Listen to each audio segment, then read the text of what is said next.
রাসূলুল্লাহ সাল্লাল্লাহু আলাইহি ওয়াসাল্লাম নিজেই ওনার ব্যাপারে বলছেন যে আমার পরে নবী হলে কে হতো, আবু সুফিয়ান দ্বিতীয়বার ফতেহ মক্কার সময় মানে ইসলাম গ্রহণ করছে, কিন্তু রাসূলুল্লাহ সাল্লাল্লাহু আলাইহি ওয়াসাল্লাম সাথে সাথে মক্কার মধ্যে মানে যখন বিজয়ী হিসাবে আসছিলেন তখন কতগুলি জিনিস রাসূলুল্লাহ সাল্লাল্লাহু আলাইহি ওয়াসাল্লাম এলান করছেন, এখানে বেশ কিছু বিষয় ঘোষণা করছেন। ওই ঘোষণাগুলোর মধ্যে একটা বড় ঘোষণা এটা আছে, মান দাখালা দারা আবি সুফিয়ান ফাহুয়া আমিন। এই হাদিসটা হয়তো আপনারা যারা ফতেহ মক্কার ঘটনা বলছেন ওখানে পাবেন। মানে রাসূলুল্লাহ সাল্লাল্লাহু আলাইহি ওয়াসাল্লাম স্পষ্ট বলছে যে আবু সুফিয়ানের ঘরে যে প্রবেশ করবে সে আমাদের আজকের হামলা থেকে নিরাপদ থাকবে, এবং মান আগলাকা আলাইহি বাবাহু ফাহুয়া আমিন। যে ব্যক্তি নিজের ঘরে ঢুকে যাবে এবং দরজা বন্ধ করে দেবে সে নিরাপদ থাকবে। এভাবে কতগুলি ঘোষণা দিয়েছে। ওই ঘোষণার মধ্যে এটা একটা ছিল যে আবু সুফিয়ানের ঘরে ঢুকে যাবে সেও নিরাপদ থাকবে।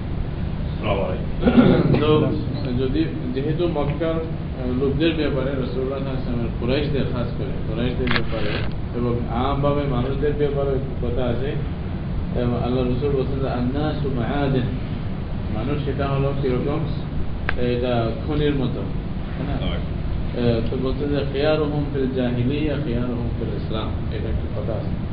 এদের মধ্যে যারা জাহিলি যুগে ভালো ছিল এরা ইসলামের মধ্যেও ভালো, মানে স্বর্ণ খনির স্বর্ণের মধ্যে। তো ওটা মানে স্বর্ণ তৈরি করার আগে যেটা ভালো, স্বর্ণ হওয়ার পরেও এটা ভালো, আর যেটাতে স্বর্ণ হবে না ওটা আগে পরে কোনো ফায়দা নেই, অত মানে ওই উপযুক্ততা নাই। তো উপযুক্ততা যোগ্যতা যেটা ছিল এটা তো আগে থেকেই ছিল, কিন্তু ইসলাম আনার বাকি ছিল, ইসলামটার কারণে বাধা হয়ে যাচ্ছিল। যেহেতু ইসলাম আনছে সাথে সাথে মানে ওনাকে সেই যোগ্যতা আবার পৌঁছায় দেওয়া হয়েছে। রাসূলুল্লাহ সাল্লাল্লাহু আলাইহি ওয়াসাল্লাম আবার ওনাকে মানে মানে কিছু আমির বানাইছিলেন। এরপরে হযরত মুআবিয়া রাদিয়াল্লাহু আনহু আছে। আবার আবু সুফিয়ান রাদিয়াল্লাহু তাআলা আনহুর আরেকটি পরিচয় হলো উনি মানে রাসূলুল্লাহ সাল্লাল্লাহু আলাইহি ওয়াসাল্লামের শাশুড় ছিলেন। এটাও একটা মানে মনে রাখতে হবে আমাদেরকে, মানে রাসূলুল্লাহর শাশুড় ছিলেন কে? আবু সুফিয়ান রাদিয়াল্লাহু তাআলা আনহু।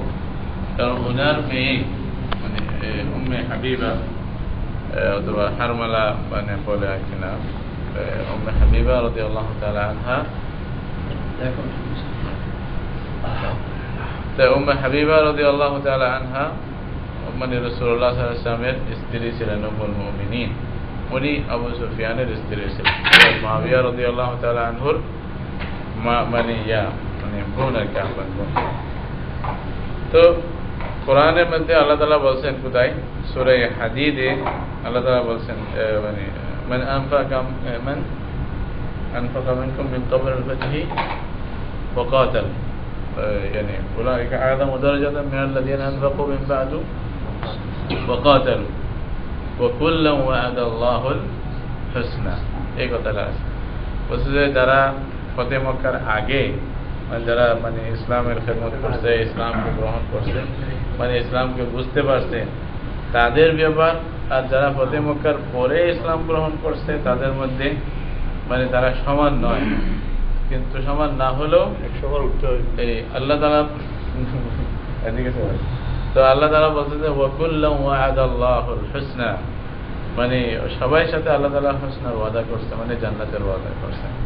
আল্লাহ তাআলা সবাইকে মানে সাহাবায়ে কেরাম যারা ফতেহ মক্কার আগে মুসলমান হোক অথবা ফতেহ মক্কার পরে মুসলমান হোক, মানে উভয় মানে আলহামদুলিল্লাহ সবার জন্য আল্লাহর কাছে ভালো মর্যাদা আছে, হুসনার ওয়াদা আছে আল্লাহর পক্ষ থেকে, মানে সবাই জান্নাতি হবে এটার ওয়াদা আল্লাহ তাআলা করছেন। তো সুতরাং সবাই ভালো আছে, যেমন নাকি হাদিসের মধ্যে আছে না, আল মুমিনুল কাওয়িয়্যু খায়রুন মিনাল মুমিনিল যায়ীফ, রাসূলুল্লাহ ওয়া ফি কুল্লিন খায়র, এই কথাটাও আমাদের মানতে হবে সাথে সাথে। যদিও বা মজবুত ইমানদার ওনার চেয়ে দুর্বল ইমানদারের চেয়ে একটু মজবুত ইমানদারওয়ালা ভালো, সব দিকে যেটা মজবুত আর কি, মানে কাপড়ে চোপড়ে দেখতে, শরীরে, কথাবার্তায় বা সাহসে, শক্তিতে যে মজবুত, সে বেশি কাজ করবে এটা স্বাভাবিক। একটা দুর্বল যে ওনার এরকম শক্তি নেই, সাহস নেই, বা এরকম কিছু যোগ্যতা হিসাবে অত বেশি নেই, তো দুজনের মধ্যে আসমান জমিনের ফরক। কিন্তু রাসূলুল্লাহ বলছে ওয়া ফি কুল্লিন খায়রুন, সবার মধ্যে খায়র আছে, আল্লাহ তাআলা কল্যাণ রাখছে, সফলতা রাখছে, কিন্তু দুজন কোনো সমান হবে না। হযরত আলী রাদিয়াল্লাহু তাআলা আনহুকে ফয়সালার জন্য হয়তো রাসূল সাল্লাল্লাহু আলাইহি ওয়াসাল্লাম নিজে পাঠাইতেন, আর আবু যর গিফারিকে বলতেন যে দুইজনের মধ্যে ফয়সালা করিও না, ওনাকে মানা করছে, বলতে খবরদার দুইজনে ঝগড়া করলে ওইখানেও ফয়সালা দিবেন, অনেক করলে তো দূরের কথা। তার ওনাকে বলছে নিজে গিয়া ফয়সালা করো। এমনকি কোনো কোনো জায়গায় আছে মানে ওমর ইবনুল খাত্তাব নাকি বলছেন লাউলা আলী লাহালাকা ওমর, এরকম আছে, মানে বলছে নাকি যদি আলী না হতে তো ওমর শেষই হইল। এটা মানে হযরত আলীর সহযোগিতা আমাদের দরকার হয়েছে, কাজে লাগছে, এটা বলছে কাজার মধ্যে, এটা মানে বিচারের ব্যাপারে। তো আবু সুফিয়ান রাদিয়াল্লাহু তাআলা আনহুর ঘটনা আছে আগে বুখারী শরীফের শুরুতে আপনারা পড়ছেন, মানে যখন মানে ইসলামের শুরু অবস্থা রাসূলুল্লাহ সাল্লাল্লাহু আলাইহি ওয়াসাল্লাম যখন মানে চিঠি পাঠাইছিলেন, শুরু মানে এটা সুলহ হুদায়বিয়ার মানে পরের ঘটনা, এইগুলি আর কি। সুলহ হুদায়বিয়ার পরে রাসূলুল্লাহ সাল্লাল্লাহু আলাইহি ওয়াসাল্লাম চিঠি লিখছিলেন ইলা মুলুকিল আলম, মানে সারা বিশ্বের সমস্ত যারা বড় বাদশা আছে, বড় মানে যারা লিডার আছে তাদের কাছে আল্লাহ রাসূল চিঠি লিখছেন। এরকম ইরানের কাছে লিখছে, কিসরার কাছে লিখছে, রোমের কাছে লিখছে, কায়সারের কাছে লিখছে, বাহরাইনের যে মানে ছিল বড় মানে বাদশা ছিল তখন তার কাছে লিখছে, মনজির ইবনে শাহশাহ নামে ওনার কাছে লিখছে। ওটা এখনো মনে হয় বাহরাইনের মিউজিয়ামে আছে ওই চিঠিটা, ইসলামের হাতে লেখা চিঠিটা, ওটা তখন যেভাবে ছিল ওটুকু রাখছে, ওটা এখনো আছে। তো উনি মুসলমান হয়ে গেছিলেন, আরো অনেকেই মুসলমান হয়ে গেছে রাসূলুল্লাহ সাল্লাল্লাহু আলাইহি ওয়াসাল্লামের চিঠি পেয়ে। তো ওইরকম একটা চিঠি দেহিয়া কলবের মাধ্যমে রাসূলুল্লাহ সাল্লাল্লাহু আলাইহি ওয়াসাল্লাম হিরাকলের কাছে পাঠিয়েছিলেন। হিরাকল হলো রোমের তখনকার বাদশা ছিলেন। তো যখনই রাসূলুল্লাহ সাল্লাল্লাহু আলাইহি ওয়াসাল্লামের চিঠি পৌঁছছে তখন উনি বাইতুল মুকাদ্দাসে ছিলেন আর কি। রোম বলতে তখন বিলাদুশ শাম পুরাকে নিয়ে একেবারে আন্তাকিয়া মানে মাগরিব, ওকে মিশরের ওই পুরা সাইডটা পুরাই রোম ছিল। তো রোমের যে বাদশাহ বড় সে তার নাম ছিল তখন হিরাকল। তো হিরাকলের কাছে রাসূলুল্লাহ সাল্লাল্লাহু আলাইহি ওয়াসাল্লাম চিঠি পাঠাইছিলেন। চিঠির মজমুন তো আছে আসলিম তাসলাম ওয়া ইন তাওয়াল্লাইতা ফাআলাইকা ইসমুল আরিসিয়িন, হাদিস মধ্যে শুরুতে আছে, এটা বুখারী শরীফের শুরুতে আছে। রাসূলুল্লাহ বললেন যে দেখো এটা মুহাম্মদ থেকে মানে আল্লাহর রাসূল মুহাম্মদের পক্ষ থেকে এই চিঠি তোমার কাছে, এটা আযীমের রোম।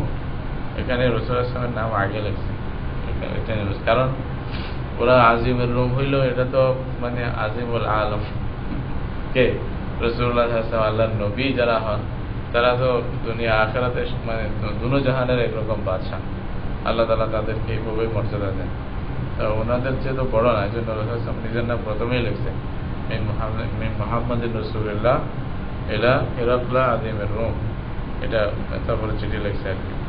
তো বলছে যে আল্লাহর নামে শুরু করতেছি আসলিম তাসলাম ওয়া ইন তাওয়াল্লাইতা ফাআলাইকা ইসমুল আরিসিয়িন।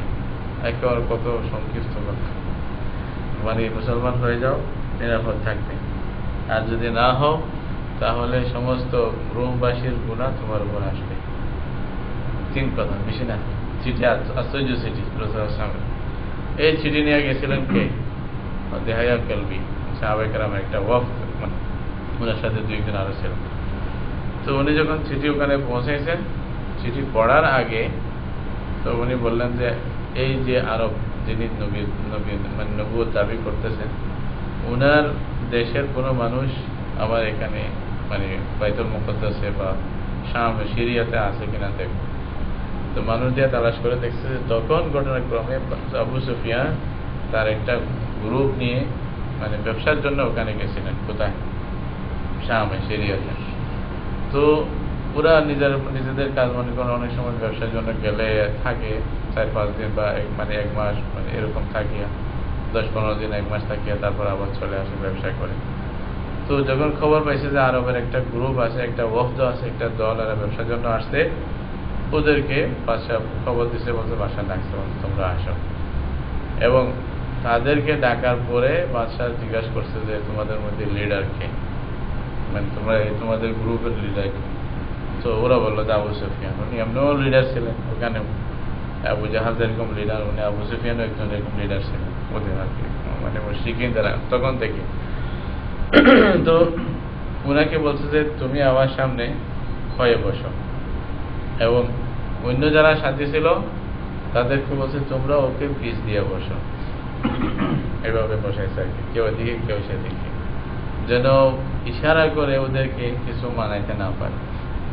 তো ওদেরকে বলা যে আবু সুফিয়ান আমি কিছু তার সাথে কথা জিজ্ঞাসা করবো, সে যদি মিথ্যা বলে তোমরা আমাকে বলবে যে মিথ্যা বলতেছে, তাহলে তোমাদের কোনো ক্ষতি হবে না, তাহলে আমি বুঝতে পারবো যে সে সত্য বলো না মিথ্যা বলো, এটা যেন তোমরা আমাকে বলো। এখন কথা তো বুঝে না, একজন অনুবাদক মানে নির্ধারণ করা হয়েছে, তো অনুবাদককে আনা হয়েছে, অনুবাদককে বলে দিয়েছে যে বাদশাহ বলছে যে ওনাকে জিজ্ঞাসা বলো, আমি কিছু কথা জিজ্ঞাসা করবো, এগুলোর জন্য উত্তর দেয় এবং সত্য উত্তর দেয়, এবং ওই লোকদেরকে বলা হয় যদি মিথ্যা বলে সাথে সাথে যেন আমাকে বলে। তারপর বলছে বসাইছে, তখন এরা কতগুলি কথা জিজ্ঞাসা করছে রাসূলুল্লাহ সাল্লাল্লাহু আলাইহি ওয়াসাল্লাম সম্পর্কে জিজ্ঞাসা করছে। তো কি জিজ্ঞাসা করছে এটা বুখারী শরীফের শুরু হাদিসের মধ্যে লম্বা করে ঘটনা আছে, উনি কেমন, ওনার এই যে বংশধর কেমন, তারপরে জিজ্ঞাসা করছে যে ওনার বংশের মধ্যে এর আগে কেউ কি নবুয়ত দাবি করছিল, করে নাই, উনি এরকম কি ওরা হয়তো সম্পদশালী ছিল, সম্পদ হারিয়ে ফেলছে, ওটার জন্য কিছু তালাশ করতেছে, এরকম নাকি, না এরকম না, ইত্যাদি সব। তোমরা কিরকম মনে করতা এর আগে? আমরা আমানতদার এরকম মনে করতাম, তোমাদের সাথে কি কিরকম ঘটনা হচ্ছে, সব কিছু জিজ্ঞাসা করছে। জিজ্ঞাসা করার পরে আবু সুফিয়ানকে জিজ্ঞাসা করছে তোমাদের সাথে কোনো গদ্দারি করছে উনি, কথা ওয়াদা খেলাফি করছে? তো বলছে যে আবু সুফিয়ান বললো যে কথা এতদিন করে নেই, তবে এখন আমাদের সাথে আপনার সাথে চুক্তি আছে, সুলহ হুদায়বিয়ার যে চুক্তি হয়েছিল, বলছে জানি না এখানে কি করে। তো আবু সুফিয়ান বলতে যে আল্লাহর কসম করে বলতেছে, আমি এটা প্রথমকার পরে যখন হাদিস বলতেছে তখন বলছে আল্লাহ রসুলের ব্যাপারে আমি বলছে যে এই যদি মিথ্যা বলাকে পাপ মনে না করতাম তাহলে আমি মিথ্যা কিছু বলতাম যে কিছু হয়েছে, কিন্তু আমাদের মধ্যে এরকম মিথ্যা বলাটা পাপ মনে করা হতো, আর কিছু ঢুকাইতে পারি নাই, যেতটুকু সুযোগ পাইছে এই কথাটাই আমি বলছি, একটু করে হলো খোঁচা মারে দিচ্ছে। বলছে এখন জানি না কি করবে। এটা তো খায়, এটা তো পরে প্রমাণ হয়েছে যে ওরাই খারাপ করছে, রাসূলুল্লাহ করেন নাই। ওইখানের কিছু কথা একটা অংশ বুখারী রাহমাতুল্লাহ আলাইহি এখানে আবার উল্লেখ করতেছে, এটা বাবের মুনাসাবাত হিসাবে, এইখানে যে উদ্দেশ্যে উনি হাদিসগুলো আনছেন ওইটার সাথে মিল রাখা হিসাবে। ও যে ওইখানে বলছে যে হিরাকলের ব্যাপারে, তখন আবু সুফিয়ান বলছে আন্না হিরাকলা ক্বালা লাহু, হিরাকল আবু সুফিয়ানকে বলছেন সাআলতুকা হাল ইয়াজিদুনা আম ইয়ানকুসুন। ওই হিরাকল প্রত্যেকটা কথা আবার পরে আসিয়া নিজে রিপিট করছেন, বলছে আমি আপনাকে জিজ্ঞাসা করছিলাম যে মুসলমানের সংখ্যা কি বাড়ে না কমে, হাল ইয়াজিদুন আম ইয়ানকুসুন, এরা কি সংখ্যাগত বেড়ে যায় নাকি কম হয়ে যায়। ফাজামতা আন্নাহুম ইয়াজিদুন, জামতা এখানে জাম শব্দটা ইয়াকিনের জন্য, তুমি বলছো যে ওরা বাড়তেছে, ওদের সংখ্যা দিন দিন বাড়তেছে কমতেছে না। তো ইসলাম তো তখন থেকে এখনো বাড়তেছে, ঠিক না? যখনই কোনো একটা আঘাত করা হয় তখন বিড়ি বেশি বাড়ে আরো। এটা দেখছেন আপনারা, এটা ইতিহাস সাক্ষী যে মুসলমানদেরকে যতই দাবানো হয় ততই ইসলামটা খুলে আসে।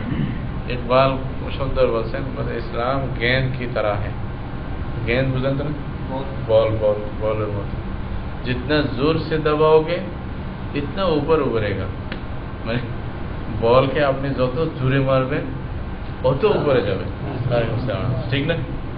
আপনি একটু আস্তে মারছেন বেশি যাবে না, অত জোরে যদি টাচ করেন অত জোরে আগে যাবে।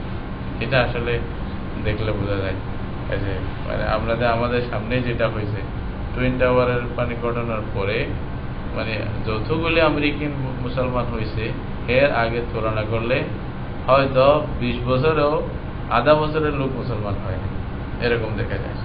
টুইন টাওয়ারের পরে অনেক লোক মুসলমান হয়েছে, যেটা অগণিত, এরকম এখনো পর্যন্ত হচ্ছে। কারণ অনেক কারণ হয়ে যায়। একটা কথা আছে, খোদা শর্রে বরাঙ্গিজত কে খাইরে মা দারা বাসা। অনেক সময় একটা মুসিবত হয়, ওই মুসিবতের মধ্যে আমাদের জন্য অনেক খায়ের থাকে, হয়তো আমরা বুঝি না যে কেন হয়েছে। দেখেন এই যে এরকম হামলা যদি না হতো ইসলামের বিরুদ্ধে, একটা যদি ওদের পক্ষ থেকে অভিযোগ না হতো, হয়তো অনেক ইউরোপিয়ান লোক ইসলামের প্রতি মানে খেয়ালই করতো না ইসলাম কি, কোরআন কি, এটা বুঝতেও না, জানতেও না। যখন ওরাই লেখালেখি শুরু করছে, ওদের পত্রিকায় আসে মোহাম্মদ এরকম, হয়তো মোহাম্মদ নামই শুনে নেই, কিন্তু ওই দুষ্টামি করার কারণে সবার ঘরে মোহাম্মদের নাম চলে গেছে। এরকম হয় না? মানে ওর দুষ্টামিটার কারণে হয়েছে কি, যে জানতোই না সেও একটু খোঁচা মারিয়া দেখতেছে মোহাম্মদকে, হ্যাঁ মানে মোহাম্মদ এটা কি। তখন হবে রাসূলুল্লাহ সাল্লাল্লাহু আলাইহি ওয়াসাল্লাম সম্পর্কে যখন জানতে চাইছে, অনেক কিছু জানার পরে আরে সব তো মিথ্যা, আমাদেরকে মানে মানে ইনফরমেশন দেওয়া হয়েছিল মুসলমান সম্পর্কে, ইয়া সম্পর্কে, সব সম্পর্কে আমাদের যা বলা হয়েছে একটাও তো ঠিক না। তারপরে এরা এরকম অনেকেই যারা স্টাডি করছে পরে অনেকে মুসলমান হয়েছে, এটা অনেক দেখা যাচ্ছে। মানে বিশেষ করে ডেনমার্ক সম্পর্কে আপনারা জানেন, ওই যে ওইখানের একটা লোক ছিল যে মানে ইয়া লিখতো আর কি, কার্টুন, মানে কার্টুন ছাপাইতো আর কি, মানে আর্ট করতো। তো কার্টুনের মানে আর্ট যে মানে আর্ট করবে, তো সে নাউজুবিল্লাহ রাসূলুল্লাহ সাল্লাল্লাহু আলাইহি ওয়াসাল্লাম সম্পর্কে একটা উল্টা কার্টুন ছাপানোর কারণে মানে পত্রিকায়, তো ওইখানের প্রায় সব লোকেরা এখন ডেনমার্কের হয়তো কেউ বাকি নাই যে রাসূলুল্লাহ সম্পর্কে না জানে। হয়তো অনেকেই জানিয়ে এখনো মানে স্থগিত আছে, অনেকে মুসলমান হয়ে গেছে। ডেনমার্কের মধ্যে আগে এতগুলি মুসলমান ছিল না, পরে যতগুলি মুসলমান হয়েছে এই ঘটনার পরে। এটা দেখা যায় আসলে ইসলামের ব্যাপারে এরকম, ইসলামকে যত জোরে আপনি চাপবেন তত বেশি ইনশাআল্লাহ আগে বাড়বে। হয়তো তাদের থেকেই হয়েছে, হয়তো একদিন আমেরিকা থেকেই সারা বিশ্বের জন্য দাওয়াত বের হবে, এটাও তো হইতে পারে না। এই প্রথমবারের মতো সেই কয়েকদিন আগের একটা হিসাব দেখলাম যে আমেরিকার মানে রাজনৈতিক জীবনে ইহুদিদের চেয়েও মুসলিমের সংখ্যা বাড়তি হয়ে গেছে প্রথমবারের মতো আমেরিকার ইতিহাসে। এই যে 3-4 দিন আগের কথা, এখন বর্তমানে মুসলিম সংখ্যা ইহুদিদের চেয়ে অনেক বেশি মানে আমেরিকার। তাহলে এটা আমাদের জন্য ইনশাআল্লাহ মানে মানে কি বলে যে মুজদায়ে খায়ের, এটা কল্যাণের একটা সংবাদ আর কি, সুসংবাদ। তো দেখেন বলছে যে আপনি মনে করছেন যে তারা বাড়তেই আছে। তো মুসলমান ইনশাআল্লাহ বাড়তে থাকবে, কিয়ামত পর্যন্ত তো আরো বাড়বে। রাসূলুল্লাহ সাল্লাল্লাহু আলাইহি ওয়াসাল্লাম বলছেন মানে মানে আল্লাহর শপথ করে বলছেন আর কি যে এই দিন ইন্না হাযা দিন লা ইয়াতরুকু বাইতা মাদারিন ওয়ালা ওয়াবারিন ইল্লা দাখালাহু বিইজ্জি আজিজিন ওয়া বিযুল্লি যালিল। বলছে এই দিন অবশ্যই প্রত্যেক ঘরে ঘরে পৌঁছবে, মানে ফাঁকা কাঁচা কোনো ঘর বাদ দিবে না। যার মন চায় সম্মানের সাথে অথবা অসম্মানের সহিত অবশ্যই এই দিন তার ঘরে পৌঁছবে, সে মানে পাবে। আপনারা জানেন কি জানি না, বাহরাইনের এক শেখ ওবামাকে ইসলামের দাওয়াত দিয়েছে সরাসরি। আপনারা শুনছেন? জানেন না? ওবামাকে ডাইরেক্ট উনি বলছেন যে আমি তোমার সাথে ব্যক্তিগত সাক্ষাৎ করতে চাই এবং তোমাকে আমি ইসলামের দাওয়াত দিচ্ছি। সেম কথাটা বলছে, আসলিম তাসলাম শব্দটা বুঝতে বুঝতে তুমি মুসলমান হয়ে যাও, তাহলে তুমি নিরাপদ থাকবে। এটা কে জানেন? শেখ জাসিম সাঈদী। না রেফার শেখ জাসিম সাঈদী, মানে মাশাআল্লাহ এত হিম্মত হাত দেওয়া দরকার। তো উনি ওবামাকে দাওয়াত দেন, হয়তো কেউ সাহস করবে না, আর এটা কি হাসি মনে করবে। তো হ্যাঁ উনি বলছেন যে আমি তোমার সাথে ফেস টু ফেস ডাইরেক্ট কথা বলতে চাই। এখন এর পরেরটা তো ওনার হাতে নেই, তাই না? আমেরিকার একজন প্রেসিডেন্টের সাথে সাক্ষাৎ করা তো ওনার হয়তো এরকম শক্তি নাই যে দিয়া বলবে যে আমি যাবো, এটা তো পারবে না। সময় নিতে হবে, মানে সুযোগ নিতে হবে। তো উনি কথা মানে প্রচার মাধ্যমে উনি সোজা ওনার কাছে পৌঁছাই দিয়েছে। এটা পেপার পত্রিকা সব জায়গায় প্রচার হয়েছে, হ্যাঁ মিডিয়ার মাধ্যমে সব জায়গায় পৌঁছে গেছে এবং সবাই জানতেছে হ্যাঁ বাহরাইনের এক শেখ এরকম দাওয়াত দিয়েছে। আলহামদুলিল্লাহ ইতমামে হুজ্জত নেই, হ্যাঁ তো মানে ইতমামে হুজ্জত হয়ে গেছে না। এখন ওবামা আর বলতে পারবে না আমার কাছে ইসলামের দাওয়াত পৌঁছে নাই, ফর এক্সাম্পল। তার খারাপ লাগলেও পৌঁছে গেছে, দাওয়াতটা পৌঁছে যাবে। আর এখন যেভাবে মাশাআল্লাহ মানে ওয়াসাইল এলাম যেভাবে মানে সারা বিশ্বের মধ্যে প্রচার হয়ে গেছে, মানে আধুনিক প্রচার মাধ্যম, এগুলাতে যে চাইতেছে তার কাছেও যাচ্ছে, যে চাইতেছে না তার কাছেও যাচ্ছে, তাই না? সবাই করে পৌঁছে যাচ্ছে, আলহামদুলিল্লাহ, এটা অনেক বড় কথা। তো ইসলাম অবশ্যই পৌঁছবে এবং দিন দিন বাড়বে, এখানে আমাদের মানে চিন্তা করার কারণ নেই।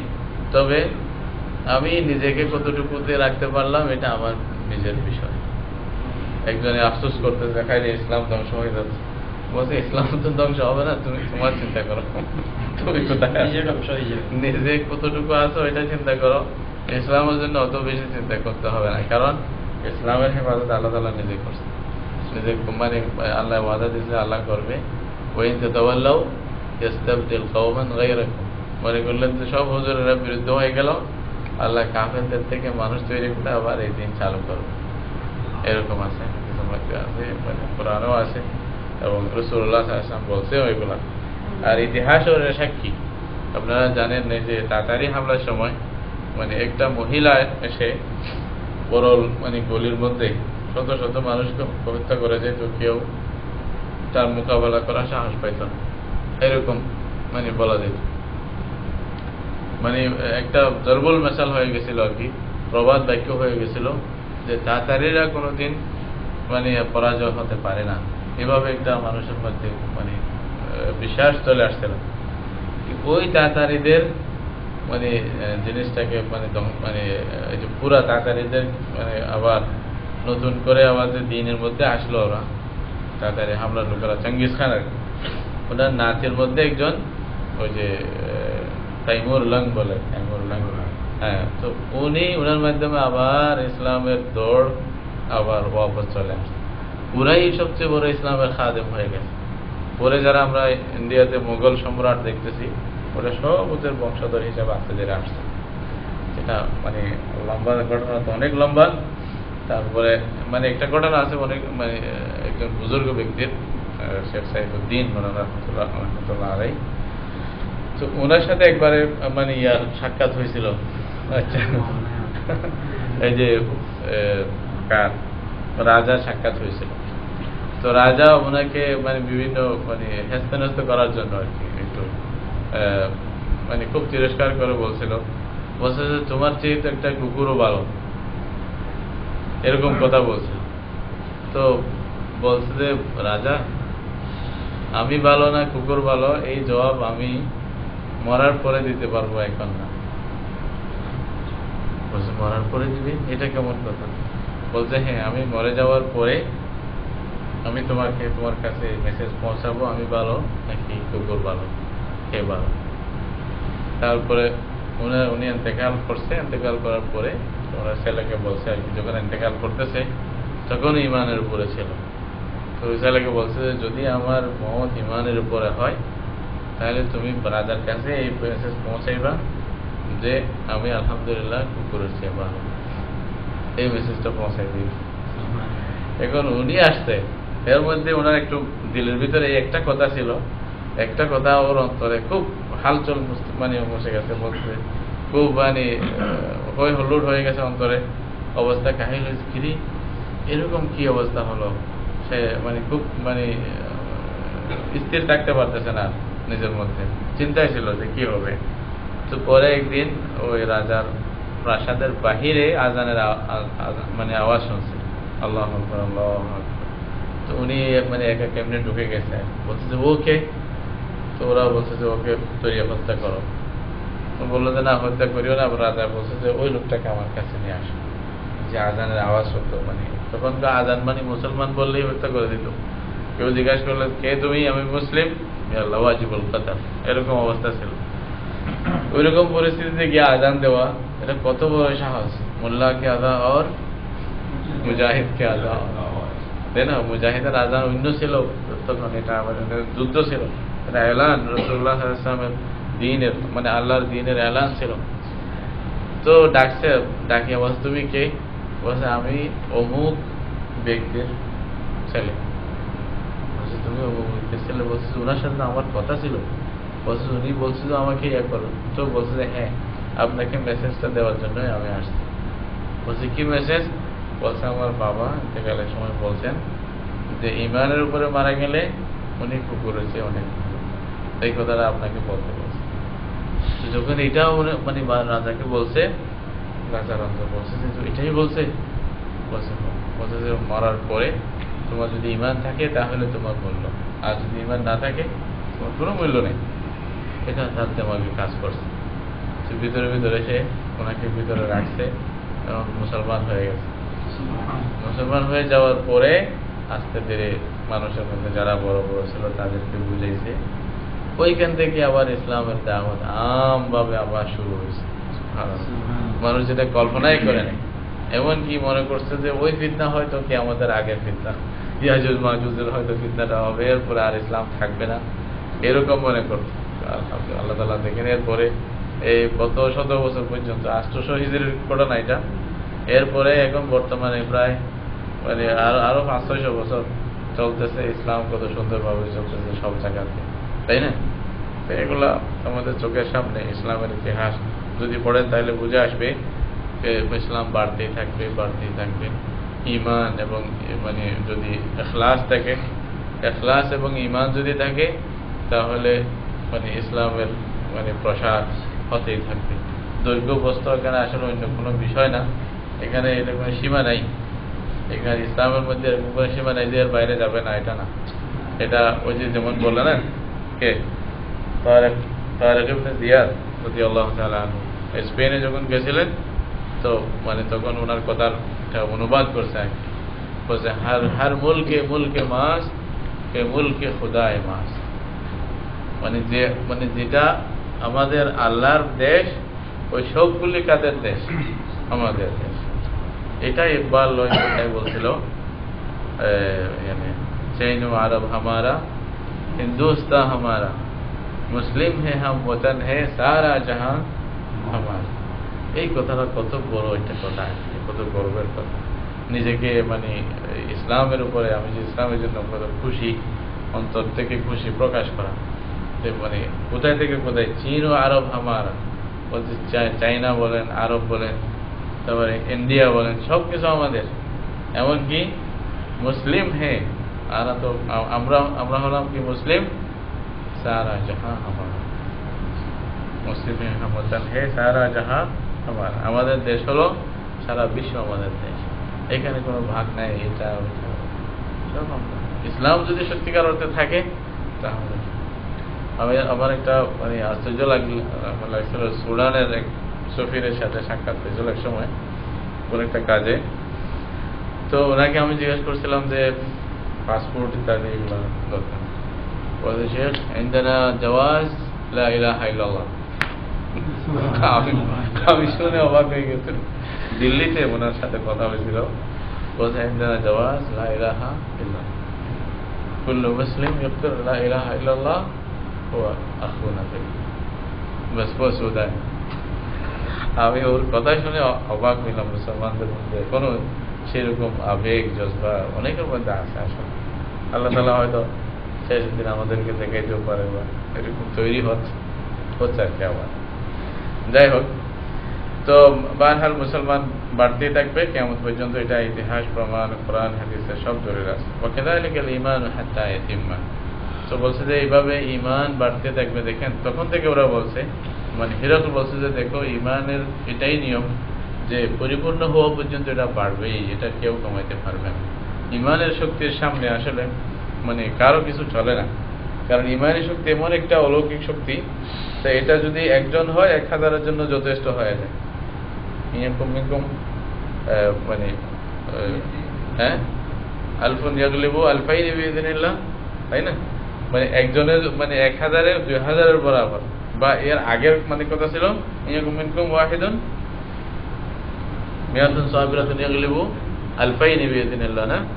যদি মানে 100 যদি মানে ধৈর্যশীল থাকে তাহলে তারা 2000-এর মোকাবেলায় যথেষ্ট হয়ে যাবে। 100 একজনের বদলার দর্শন আরো বেশি ভাবে আসতেছে। তো এটা হলো কি, ঈমান যদি থাকে আপনার সত্যিকার অর্থে, তাহলে ঈমানের মোকাবেলা আর কিছু হয় না। কিন্তু যদি ঈমান না থাকে, মোকাবেলা যদি মাদ্দা দেওয়া হয়, তখন হয়তো আমাদের পরাজয় হইতে পারে। এটাই রহস্য হলো যে এতগুলি মুসলমান থাকার পরেও আমরা কেন পরাজয় বরণ করি। তখনকে একজন সাহাবী গেলেই ফতহ হয়ে যেত, তাই না? দেশকে দেশ বিজয় হয়ে যেত। একজন রাসূলুল্লাহ সাল্লাল্লাহু আলাইহি ওয়াসাল্লামের একজন সাহাবী আসলেই কাফি, ওইটা যথেষ্ট ছিল। আজকে মানে কোটি কোটি মুসলমান, তারপরেও কেন কাজ হচ্ছে না? এইটা হলো ফরক, যে মোকাবেলা কার সাথে কার, মাদ্দার সাথে কি ইমানের মোকাবেলা। যদি ইমান মজবুত থাকতো একদিকে, তাহলে ওরা সব উড়ে যেত, ইমানের সামনে দাঁড়াইতে পারবে না, তাই না? এরকম কাম মিন ফিআতিন কালিলাতিন গালাবাত ফিআতান কাসীরাতান বিইذنিল্লাহ ওয়াল্লাহু মা'আস সাবিরিন, এটা বলছে। আর যখন মোকাবেলা হবে, মানে জড়বাদী চিন্তা ভাবনা যে ও অস্ত্র আনবে আমি অস্ত্র আনবো, তাহলে অস্ত্র যার কাছে বেশি সেই তো বিজয় লাভ করবে, ঠিক না? কারণ ও ইমান থেকে খালি, আমিও ইমান থেকে খালি, দাবি করতেছি খালি, আসলে আমারও ইমান নেই। যদিও বা খায়ের, এটাও আল্লাহ তাআলা মর্যাদা দিবে যে দাবিটাও আছে বা কিছুটা স্বীকার করতেছে, এটা অন্য জিনিস। কিন্তু ইমানের সেই পাওয়ার, সেই মজবুতি, এটা যেহেতু নাই, তাহলে মোকাবেলা হচ্ছে গুলির সাথে। যার গুলি 100 থাকবে, তা আমি কেমনে পারবো? এখন পরাজয়টা আমার পক্ষে আসতেছে, এটাই বুঝতে তাইলে রহস্য বুঝে আসবে কেন আমরা এরকম পিছনে যাচ্ছি। ওয়াসালতুকা হাল ইয়ারতাদু আহাদুন সাখতাতান লিদীনিহি, সাখতাতান সুখতাতান দুই রকম হতে পারে, মানে বাদা আন ইয়াদখুলা ফীহি ফাজামতা আন লা। বলছে আমি জিজ্ঞাসা করছি, এটা ওই হেরাকল আবার রিপিট করতেছে আর কি। বলছে আমি আপনাকে জিজ্ঞাসা করছি, বলছে কোনো ব্যক্তি কি ফিরে যায় দিন থেকে, এই দিনে মানে প্রবেশ করার পরে দিনের উপরে রাগ করে কেউ কি ফিরে যায়? শব্দটা দেখেন, সাখতাতান লিদীনিহি, মানে দিনের উপরে নারাজ হয়ে কি ফিরে যায়? অনেক সময় হতে পারে সে তার অন্য কোনো কারণে দিন থেকে ফিরে যেতে চাইবে, হয়তো লোভে ফিরবে, হয়তো বা কেউ অন্য কিছু কারণে ফিরে যাবে। কিন্তু শুধু দিনকে বুঝে আবার দিন থেকে নারাজ হয়ে ফিরে গেছে, এরকম কেউ আছে? এরকম কেউ নাই। ফাজামতা আন লা, তো তখন তো আসলে কি দিনের মজবুতির সময় ছিল। সাহাবায়ে কেরামকে পাহাড়ের মতো মানে মুসিবত দিল, মানে বাস যেটা মানে কবুল করছেই, এটা মানে রদ করবে না, এটা অস্বীকার করবে না, কোনোদিন ওইটা থেকে ফিরবে না, এরকম ছিল। তো তখনকার জামানার কথা, ফাজামতা আন লা, তো বলছে আপনি মানে কিনের সাথে বলছেন যে না, এরকম কেউ হয় না, মানে দিনের উপরে নারাজ হয়ে কেউ ফিরছেন বলে, দিন থেকে ফিরে গেছেন বলে, এরকম মুরতাদ হয়ে গেছেন বলে এরকম কোনো প্রমাণ নেই। তো উনি বলছে ওয়াকাযালিকাল ঈমান, বলছে এটাই তো ঈমানের পরিচয়, এটাই তো আসলে দ্বীন এবং ঈমানের পরিচয়। হিনা তুখালিতু বাশাশাতুহু আল কুলুব, ঈমানের বাশাশাত মানে ঈমানের মানে খুশি আর কি, ঈমানের যে মানে স্বাদ বলতে পারেন, অথবা মানে ঈমানের আসল রহস্য গুলো বলতে পারেন। বাশাশাত শব্দের অর্থ আল কুলুব, বা অন্তরের ভিতরে যখন ঈমানের বাশাশাত ঢুকে যায়, মানে ঈমানের যে স্বাদ ঢুকে যায়, ঈমানের আসল রহস্য যখন অন্তরের ভিতরে প্রবেশ করে, লা ইয়াসখাতুহু আহাদুন, ঈমান, এই ঈমানকে কেউ মানে খারাপ মনে করতে পারে না, তার উপরে নারাজ হতে পারে না। এটাই হলো ঈমানের পরিচয়। বলছে তাহলে বোঝা গেল এটাই দলিল যে উনি যে দাবি করতেছে, উনি যেদিকে দাওয়াত দিচ্ছে, এটা সত্য এবং এটাই ঈমানের দাওয়াত, এটা গ্রহণ করা দরকার। এমনকি হিরাকল এখানে আছে, হাদিসের মধ্যে আপনারা পড়ছেন, হিরাকল এটাও বলছিল যে আমি যদি ওনার কাছে থাকতাম, তাহলে আমি ওনার দুনো পা ধোয়াই দিতাম, লাগাসালতু আন কাদামাইহি, আমি ওনার মানে রাসূলুল্লাহ সাল্লাল্লাহু আলাইহি ওয়াসাল্লাম ব্যবহার করতাম, আমি যদি ওনার কাছে থাকতাম তাহলে ওনার পা ধোয়াই দিতাম। এরকম একজন ব্যক্তি আমাদের কাছে আসছে, এরকম বলছে যে আমি যদি আমার যদি শক্তি হয়, তাহলে আমি ওনার কাছে যাওয়ার জন্য পুরোপুরি চেষ্টা করব। এটা বলার পর ওই ঘটনা আছে, ওরা সবাই নারাজ হয়ে গেছে, ওই যে যারা পাদ্রী ছিল, তারপর ওদেরকে রাজি করার জন্য পরে আবার এরপরে আবার কি সে মুসলমান হয়েছে কিনা, এটা কোনো দলিল পাওয়া যায় না। বারহাল এই হাদিস থেকেও এটাই বোঝা গেল যে ঈমান ইয়াজিদু ওয়া ইয়ানকুসু, এটার মধ্যে অনেক মর্তবা আছে, মানে আমলের কারণে বাড়ে, আবার গুনার কারণে মানে জোফ আসে, কমজোরি আসে ঈমানের মধ্যে, এটা স্পষ্ট প্রমাণ আছে এই সমস্ত কথাগুলো। এরপরে বাবু ফাদল ইমান ইস্তাবরা লিদীনিহি, এটা আসতেছে আরেকটা। তো আরো দু একটা হাদিস আছে, তারপরে কিতাবুল ঈমান শেষ হবে ইনশাআল্লাহ। সুবহানাল্লাহি ওয়া বিহামদিহি, আশহাদু আন লা ইলাহা ইল্লাল্লাহ, জাযাকুমুল্লাহু খায়রান।